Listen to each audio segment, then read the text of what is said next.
have a stewardship entrusted to me. What then is my reward?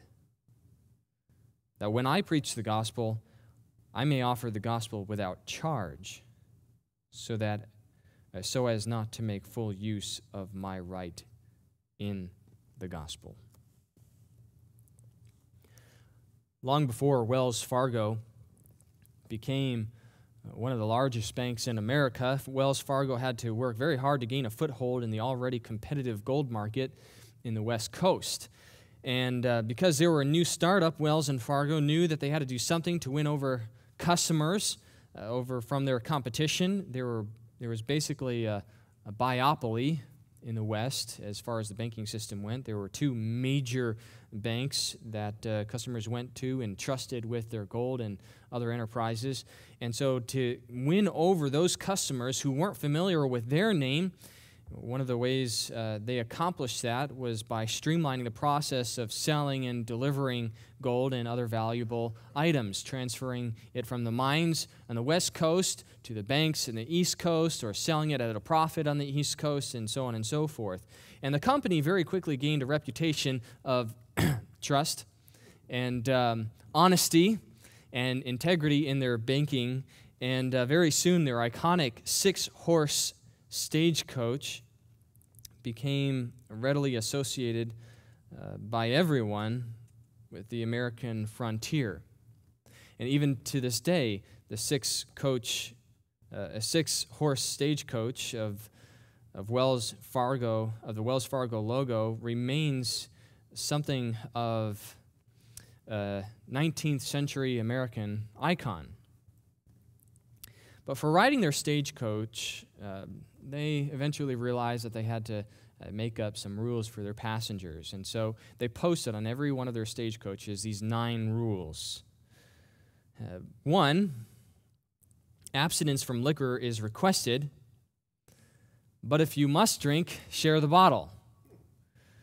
To do otherwise makes you appear selfish and unneighborly. 2, gentlemen must refrain from the use of rough language in the presence of ladies and children. We might understand that. 3, buffalo robes are provided for your comfort during cold weather. However, hogging robes will not be tolerated, and the offender will be made to ride with the driver. 4, don't snore loudly while sleeping, or use your fellow passenger's shoulder for a pillow. He or she may not understand, and friction may result. 5, firearms may be kept on your person for use in emergencies. Do not fire them for pleasure, or shoot at wild animals, as the sound riles the horses. 6, in the event of runaway horses, remain calm. Leaping from the coach in panic will leave you injured at the mercy of the elements, hostile Indians, and hungry coyotes. 7, forbidden topics of discussion are stagecoach robberies and Indian uprisings. 8, gents guilty of unchivalrous behavior toward lady passengers will be put off the stage. It's a long walk back. A word to the wise is sufficient.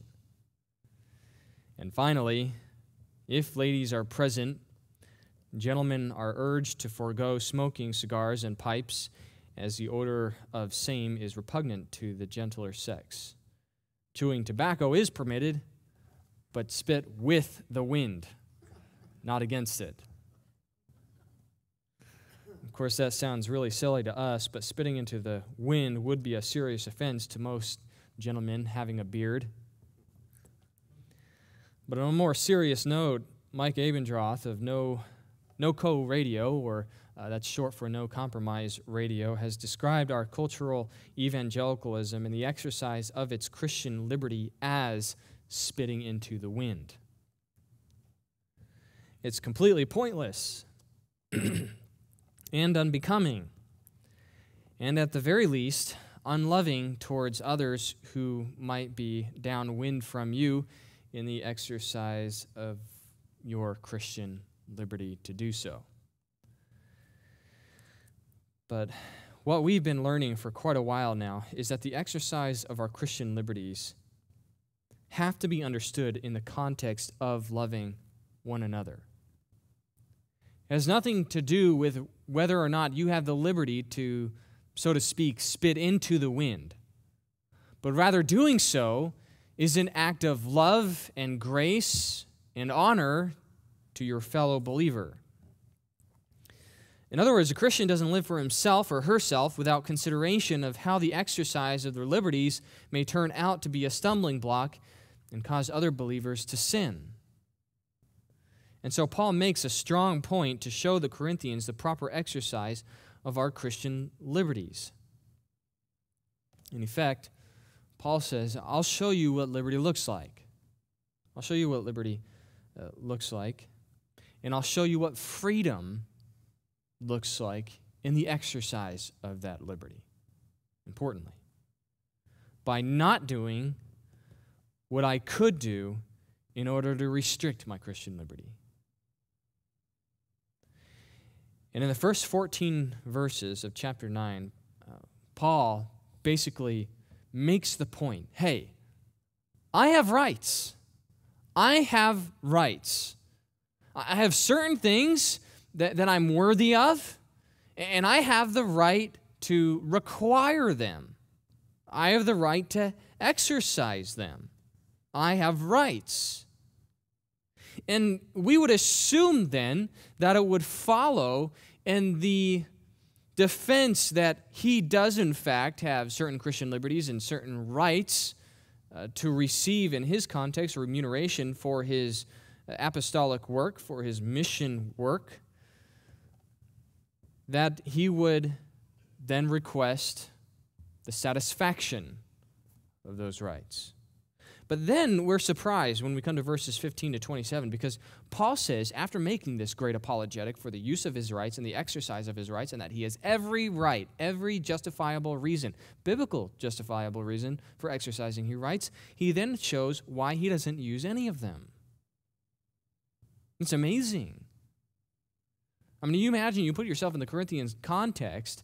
Already in Corinth, factions are developing, false teachers are arising, and those false teachers are accusing Paul of all kinds of ridiculous things to continue to sow factionalism and distrust in the Apostle Paul. And you're coming through this section, and you just say, I know where he's going with this. I know what's happening.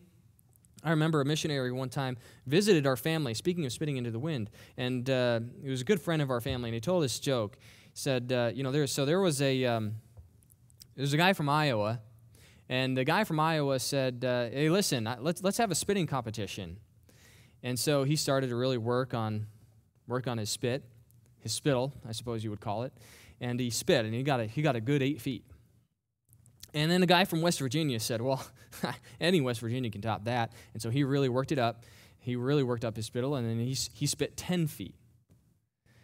And then the Pennsylvanian walked over and said, you guys have no idea what you're doing. And he really worked hard, and he spit 15 feet. And then the guy from New Hampshire walks over. And as soon as he said that, he is from New Hampshire, and I said, hey, I know where this is going. I know what's going to happen here. The New Hampshire guy, he's going to walk away with it all. He's going to win. And he says, well, the New Hampshire man walked over, and he really started to work this thing up, and he made all kinds of, noises in the production thereof that I will not replicate at this time. And he's working it, and he's working it, and he's working. I don't mean to gross any of you out, but there is a point to this. And he's taking a few minutes, and finally the others say, well, and he swallows, and he says, you don't think I would work that hard for nothing, do you?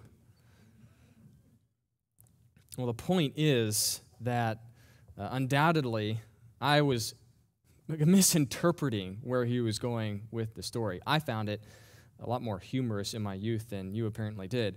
But nevertheless, the Corinthians would have definitely have begin drawing these conclusions in their own minds as they're hearing what Paul has said. Paul's letter would have been read before the entire church, and they would have said, hey, we already know where this is going. We know exactly what you're doing with this. And then we come to verses 15 to 27 and discover this has nothing to do with where we thought this defense was going to lead to. Paul says, I have rights, but I won't use them. See, what we forget when we look through the grid to determine whether or not something is or isn't something we can do, we have the opportunity to do or the ability to do as Christians, because it is within the context of the so-called gray area. It's neither moral nor immoral. It's neither right nor wrong. The Bible doesn't speak about it, and so the very best we can do is maybe infer passages from one to another and then draw an appropriate conclusion. But at the very least, we certainly cannot impose those inferences as binding on other believers. I mean, our application, we understand that our application is not necessarily binding unilaterally on all believers everywhere. And so Paul is making that point, that case, very carefully. But usually, all we want to know is can we do it? End of discussion. Is it in that category of Christian liberty? That's all I want to know. Just tell me the Bible doesn't say it's wrong, or that it is not immoral, or tell me that the Bible says it is moral. I just want to know, do I have the freedom to do this thing or not do this thing? But what we fail to realize is that our liberties are not about us and our rights. Our liberties have nothing to do with us and our rights. What is our right to practice, our right to exercise? Just as the gospel has everything to do with God, so is everything we do in response to the gospel. And for Paul, because of the obvious weakness and immaturity of the Corinthian church, he's even willing to give up his right to receive remuneration for his labor, preaching the gospel by day, making tents by night. And don't think that Paul would then have some kind of lucrative entrepreneurial sidekick business then as a significant aid to his ministry. There are some, certainly, who have the ingenuity, the savviness to be able to generate an adequate amount of livable income in sort of a pastime kind of way. It's not common, but it certainly happens. And this was not the situation, though, when Paul is selling tents, when he is acting as a tent maker. He's not operating this very successful side business that he's really unwilling to give up because of the benefit that it has to him. There are very practical elements to making tents. For one, the tools that were required could easily be packed while you were traveling. There weren't extensive tools that would be required for tent making. You didn't tan animals. You didn't skin animals. You would buy the leather from tanners. And so you didn't even need to do that. But you could also borrow tools when you would go into a town because they would also be readily available if you didn't want to travel with them either. And so Paul, though, would have these tents that he would make, of course, in order that he could give up his right to earn a living by the gospel. But we have to be weary not to kind of have this attitude, well, you know, he's got this business, though, and, I mean, he's a business owner. Surely he's making a lot of profit doing that, and so you can't really feel too bad for the guy because he must have done quite well. I mean, sure, he's not making his living by the gospel, but did he really need to? But that would have been a decision, the decision to make tents while he was ministering in Corinth. It would have been a decision that left Paul in almost certain poverty. Now, remember, making tents is a trade. It was a trade. And the trade market was extremely competitive and very difficult. We are talking about the very common slave economy in the Roman Empire, up to a third, anywhere between a third and half of the population in the Roman Empire comprised of slaves. And slaves were primarily, more than anything else, taught trades. And so slaves would flood the market, the trade market, and laborers would flood the trade market. Whole blocks would be assigned different trades. There would be sections of the cities that you could go to that sold the pots if you wanted to go to buy the pots, tents if you wanted to buy tents, and so on and so forth. But the only way that someone could possibly live reasonably comfortable was if they were in the trade business but established themselves above the rest as a reputable, well-known tradesman. A tradesman that's been in the business a long time, and because he's been in the business a long time, he's been able to build up an image that the people could trust, an image that the people recognized, a brand, if you will, that meant a high-quality product. And so people would more readily go to your tent, your table, or sometimes you would simply be selling from a stool to buy whatever product that you had. And in that sense, the market was much like today.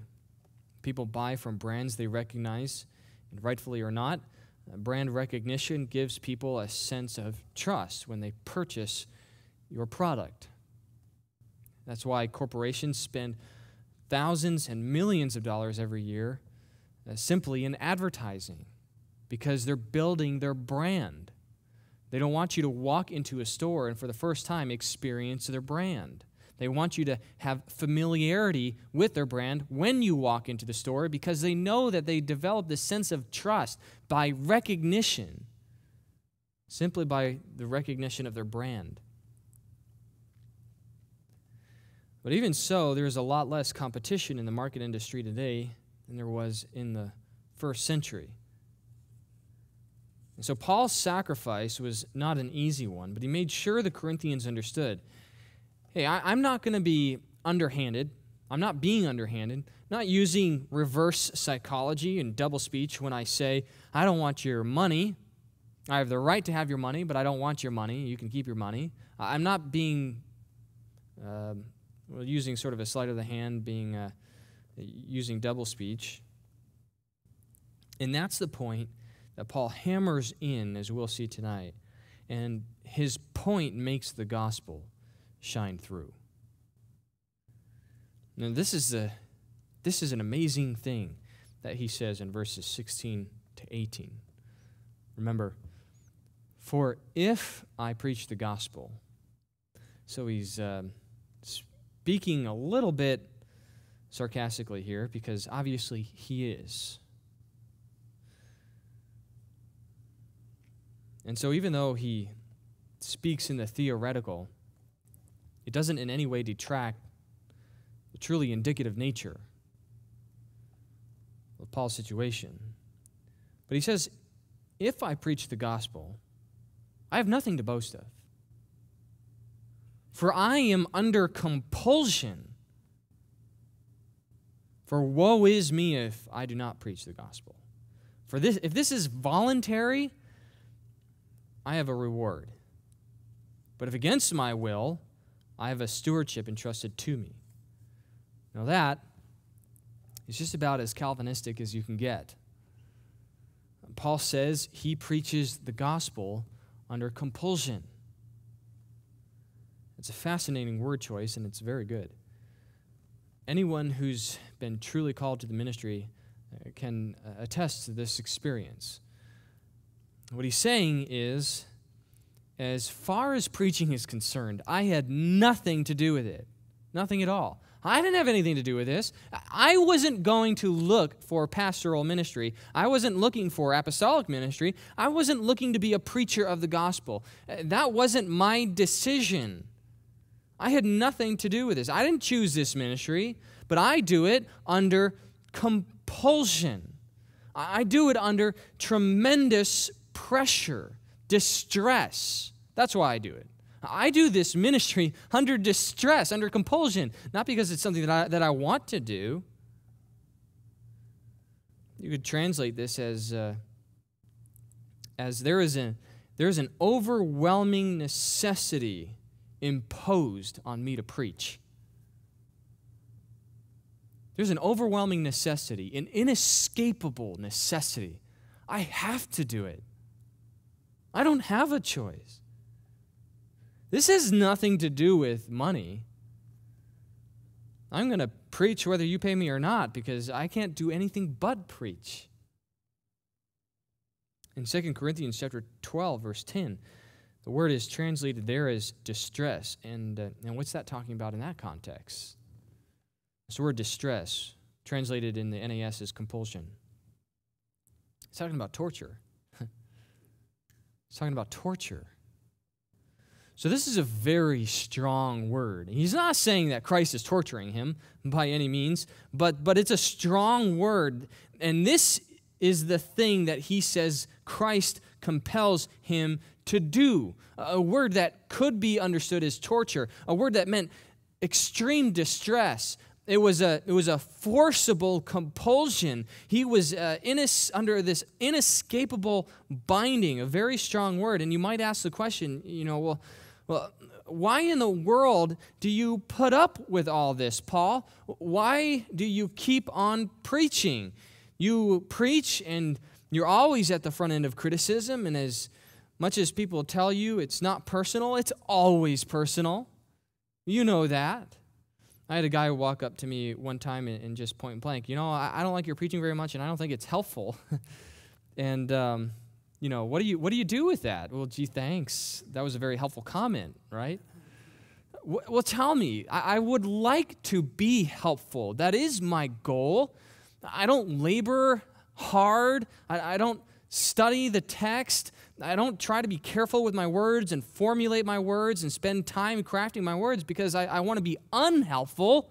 All of this work is done in order to be helpful to you, to exhort the church to grow in godliness. One person recently referred to me as a superior snowflake, whatever that means, and another Pontius Pilate. These aren't in the context of our church, so you don't need to start looking at one another. But nevertheless, the list just goes on with other snarky kinds of remarks and backhanded comments, and I've learned very quickly that I shouldn't share those with my wife, in case you were wondering, and she usually doesn't see them either. But I kind of have learned to keep those things from her for her sake, if not my own. But that can be very disappointing when it comes from the evangelical community, when you hear those kinds of things, that kind of sharp criticism, unhelpful criticism. But nevertheless, it isn't anything compared to the physical suffering that Paul and many others who've preached the gospel have experienced. And yet Paul is basically saying this, I don't like getting beat up for preaching this kind of stuff. And many have even argued that the thorn in the flesh that Paul speaks about, that he prayed to the Lord that he would take away, the thorn in the flesh was the very issue of pastoral concern that he had for the churches, the hardship that he experienced in doing that, the taking the darts, diffusing the blows that would be issued to him as the man of God, the representative of truth, the preacher of God's word. But Paul isn't saying, hey, I'm just a glutton for punishment. I like to do this. I like to be at the head of controversy. I just relish it. It fuels me, keeps my blood flowing and keeps me young, kind of a thing. That wasn't Paul's motivation at all. Paul isn't saying I don't have some kind of martyr complex here. Saying I don't like suffering for the gospel. But you have no idea the suffering I undergo if I don't say anything, because the gospel compels me. And so what Paul is saying is that yes, because I preach the gospel, I incur suffering at the hands of men. But that suffering, that anguish, that hardship is absolutely nothing to the spiritual turmoil and hardship I would experience if I shut my mouth. I can't do that.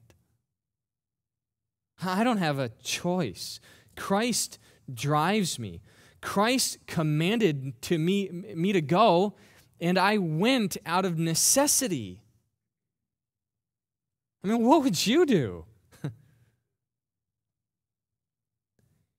Even in my own life, since the day that I knew the Lord was calling me to preach, all of a sudden everything else in my life was directed to that end. Everything was restructured with that objective in focus. I can't even imagine what it would be like to just sort of turn this thing off and say, well, that was fun for a while, but I think I'll go ahead and try something else now. Go through a midlife crisis or whatever have you, and I had fun with that. It was good for a while. I was entertained. It was enjoyable. I mean, I didn't like the criticism and those kinds of things, but that was fun. But I can do something else. That's not a man under compulsion to preach. That's why Charles Spurgeon is well known to have taught his students that if there would be anything else you could do other than pastoral ministry, go do it. Because if there was something you could do, then certainly you have not been given this unique compulsion to dedicate your work, your life service, to make your living in the gospel as Paul did. And Paul continues, "Woe is me if I do not preach the gospel." I'm condemned. I'm undone if I don't preach the gospel. So, pay or no pay, I'm going to continue to do it. Suffering or no suffering, I'm going to continue to do it. The suffering for not preaching that I would incur because I have been called to preach would be overwhelming. Woe is me if I do not preach the gospel. And you know what that is? That's the vernacular of a slave. It's the vernacular of a slave. That's slave talk. In other words, if I am a free man to do whatever pleases my will, if I was a hired hand sowing seeds of the gospel, then I would have a reward. This would be my choice. And therefore, you could remunerate me properly. I would have a reward for that. But I don't do this voluntarily. Because I don't do this voluntarily, I can't walk away from it. I didn't volunteer. I didn't choose this and can boast in the exercise of my will in choosing to do a good thing. No. The whole reason I can't boast in my preaching is because I didn't choose it. God chose it for me. The whole reason I can't boast in my preaching is because I didn't volunteer to preach. I got drafted. I wanted nothing to do with it. But I preach because I'm a slave. And because I'm a slave, I'm not even worthy of anything, not even worthy of thanks or a pat on the back. And woe to the unfaithful slave who disobeys his master's call. Paul even says, I do this against my will. How about that? So there is a real sense. There is a real argument when we would turn to passages like Ephesians chapter 1 and 2, where Paul says that we were dead in our trespasses and sins, and he affirms God's elective call of us. Verse 4, having chosen us in him before the foundation of the world, that we would be holy and blameless before him. In love, he predestined us to adoption as sons through Jesus Christ himself, according to the kind intention of whose will? His will. And so there is real biblical justification for when we say that if we have the freedom to choose to become a slave of Christ, we can boast in our salvation. We can boast in the grace that we'd been given. But that is not the case. We become slaves of righteousness because of His will. And Paul says, because it was God's will, not mine, that I be a preacher of the gospel, I can't boast in being a preacher of the gospel. It wasn't my choice. It wasn't my decision. It was a divine calling. And so Paul says, I do this against my will, and because I did it against my will, preaching the gospel is simply a matter of stewardship. And so he's speaking as a household slave here who's been entrusted with his master's resources. He's a trustworthy slave. And it's not that he was unwilling to preach. When Paul says that I did this against my will, it's not that he was unwilling to preach. That's not what he means when he says he preaches against his will, but rather that his will had no part in the calling. That's all. And so when Christ calls us to salvation, it is not that it is in violation of our will. Was that any of our experience? Well, certainly not. I mean, we were rebellers of God, haters of God in unrighteousness. And He loved us while we were yet enemies, while we were the ungodly. But when Christ called us, we responded in obedience, and our will simply had nothing to do with determining the effectual call. In other words, God didn't say, well, yes, okay, He does desire to follow me, and therefore I will call him to follow me.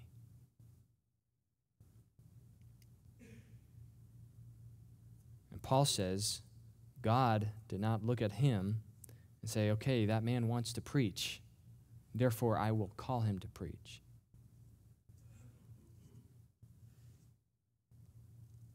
Rather, Paul's will had nothing to do with it at all. A good illustration of this might be the miraculous conception of Mary. And my compliments go to Dr. Derek Thomas for provoking this thought, because it wasn't original to me. But the miraculous conception of Mary may be one of the most overlooked defenses for the doctrine of election, and even prove a helpful illustration to understand how God worked to call Paul to be a preacher under compulsion. Mary was never asked to give her consent, was she, to the conception of the incarnate Son of God? She was never asked to carry Emmanuel. She was simply chosen to carry Emmanuel. And the angelic messenger told her so. And according to the prophets, it's pretty obvious that she was chosen to do so long before she was ever even born. But just because her conception was against her will, in the sense that she was non-compliant, her will simply wasn't a factor. She wasn't non-compliant and rebellious, and this is against her will in that sense. It is simply to say that her will was non-compliant here. God chose her, and that was it. And Mary, being a faithful and honorable slave, just as Paul was, simply complied under compulsion and considered their calling a stewardship that was entrusted to them, both Mary and Paul. They were given a special role in redemptive history. God chose them for the task against their will, not against as in they were rebellious against it, but as in they weren't taken into consideration. It was a non-factor. The fact was, God's will was that they were chosen for the special task, and they simply followed by obeying. Mary's stewardship was carrying and raising the Son of God. What was Paul's stewardship? What did he have the freedom to do? Not preach. The stewardship he'd again been given was to preach. But what was it he had the freedom to do? He preached under compulsion. So, the freedom he had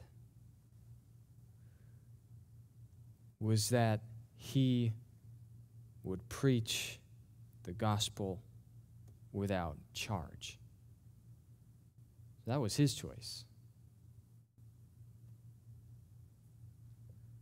So the sovereignty of God does not actually deny that humans have wills and affections. We most definitely do.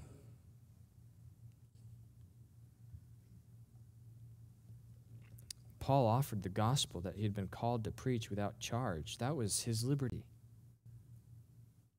His liberty wasn't to preach. He was called to do that. And his will had to submit to that. But preaching without charge so that he could preach the gospel freely to everyone, that was his doing. He wasn't commanded to do that. And so if he could boast in anything, it would be that one thing, his freedom to give up his right in making a living preaching the gospel that he'd been called to preach in Corinth. And that's just extraordinary. And Paul completely turns the thinking of the self-acclaimed, spiritually mature Corinthians and the thinking of most of today's, quite frankly, self-acclaimed, spiritually mature Christians upside down. It is purely because Paul had given up his personal rights that he is free to receive a reward. It was because Paul was free to give up his right in the gospel that he was free to preach the gospel to everyone. And if you consider that is really the mark of humility. That is the characteristic of a loving slave who loves his king, who loves his master, and who loves his master's work. And so even though that Paul perhaps preached under compulsion, was commanded to follow Christ, it wasn't as though that this would be a violation of his will, but his will was simply brought into subjection to Christ's will. Paul's will to persecute the church was changed because he was chosen of God. And yet, even in this great thing that he had been given as a stewardship entrusted to him, he found a way in the exercise of his Christian liberty to do the very thing that God called him to do without any restraint. Now, how's that for the proper exercise of our Christian liberties? Considering them in that context. What have I been called to do, and what do I have the freedom, the Christian liberty to restrict in order to advance what I have been called to do more freely?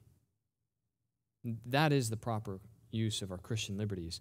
Our Christian liberties are not something that we demand to be exercised. They're not something that we look to as a source of boasting in and of themselves. They're not a thing that marks our spiritual maturity or measures our spiritual maturity.